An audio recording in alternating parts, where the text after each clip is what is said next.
Ulverson, 72-year-old Charlie Wentland, 28-year-old Lloyd Wasserbach, 32-year-old Robert Wingler, and 60-year-old Albert Blake all lost their lives in the Grandview Hotel disaster. And as we said, 50 years ago this morning.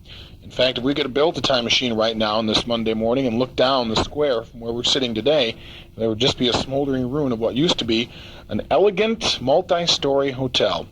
Well, 50 years have passed, and of course there aren't many people left.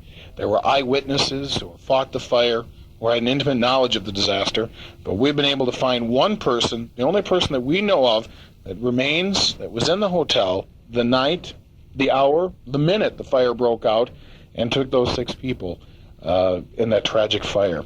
And we're visiting today with Butch McGonegal, the only survivor we found. Butch, let's go back. I'm going to ask you to, whatever you want to do, close your eyes or just think back to not the night of the fire, but the summer of 1949. First of all, let's get you to the hotel. How did you end up residing? You were a resident, not a guest, of the Grandview. Well, my husband was hired to run the pickle factory in Ripon. He came up in late June, I think it was, and I came up in September.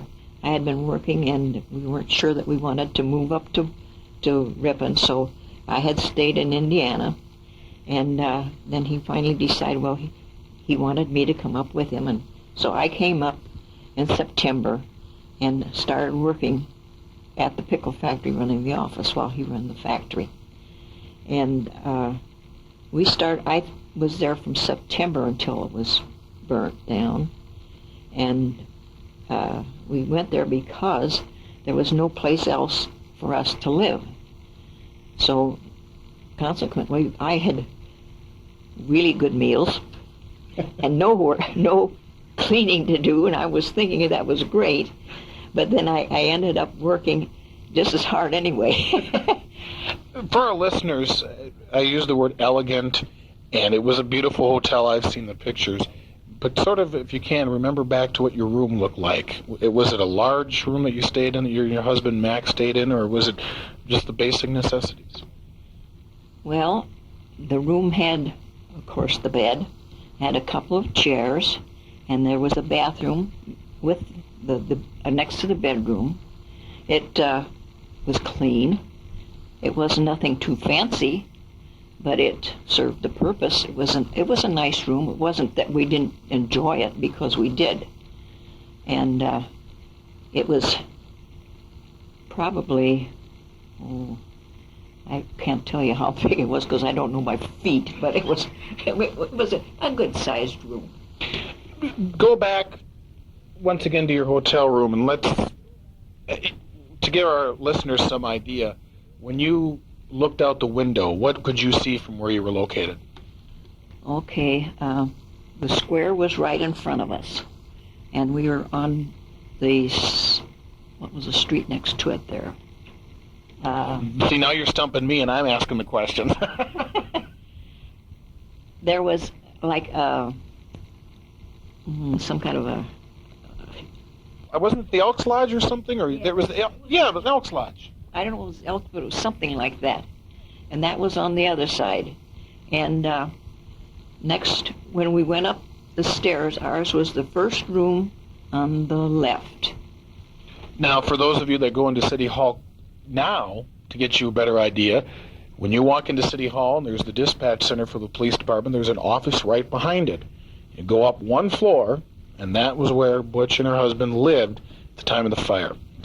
We've set the stage how you got there. Living there because of the housing shortage after World War II, living it up because you didn't have to do any cleaning. And I heard, by the way, for the people out there, for posterity's sake, how were the meals at the hotel? They were wonderful. They really had really good meals, and a lot of people came, not from just the city itself, but around to come to eat there. It was really a nice place, clean, it was good food, and everybody, I'm sure, enjoyed it because they came back a lot. You could see a lot of the people, same people, coming. So, let's go back to January 31st. Let's go back to the night of the fire, 1949. From what you've told me, you had supper around 6 o'clock, you and your husband. And then Mac had a friend that he played, was it cards with or checkers, or what did Mac do? Cribbage. He played 3 games of cribbage every evening with Charlie Wentland before Charlie went up to his room. So that was the thing that he did every night. Of course, Charlie Wentland was one of the 6 that lost their lives in that fire that night. What time did you go to bed roughly that night? Probably around 11:30, I would say. It was a bitter cold night, wasn't it? It was really cold, really, really cold. It was way below 0 if I remember right. You're asleep. This is where we want you to really focus on the memory. Butch, go back, like I said, almost 50 years ago to the hour here. Take us back to that morning when that hotel burned to the ground. Take us from the point where you and your husband first woke up.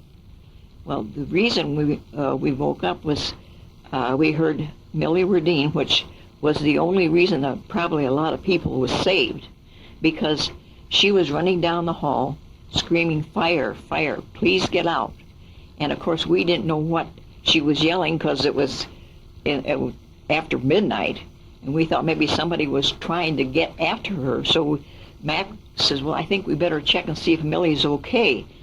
And he opened the door and the smoke just rolled in. He shut the door and he says, "Get dressed quick, we're out of here, the place is on fire." Were you surprised that there was a fire? I mean, you lived in there. Were you surprised that there was a fire? I've talked to people who said they weren't surprised. The place was a death trap. Were you surprised? I never thought of that because it was a nice place. I remember Max saying it was really old, but it was the only place that we could find to stay. So when it was on fire, I didn't even think about it. You threw your clothes on over your nightgown. You had it out. Take us right out. Now, did you actually see the flames in the hotel before you got out? Definitely. Soon as we got some clothes on so we wouldn't freeze to death on the outside, we opened the door, and when we went down the stairs to go out, the railing on the stair was on flames. So we just ran as close as we could to the wall and got out.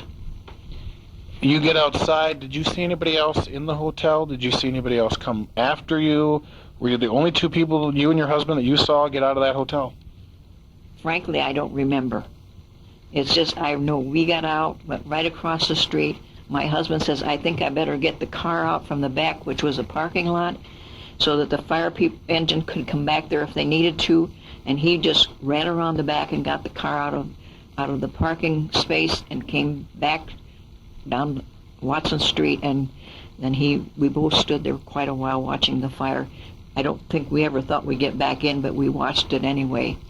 And was it a quick fire? Now, according to records and the contemporary news reports, it was reported at 1:40 in the morning. The first woman was Helen Lentz.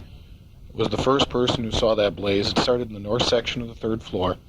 She was the first person, according to the eyewitnesses, and that fire broke out at 1:40. It didn't take long to burn to the ground, did it? No, it didn't. No.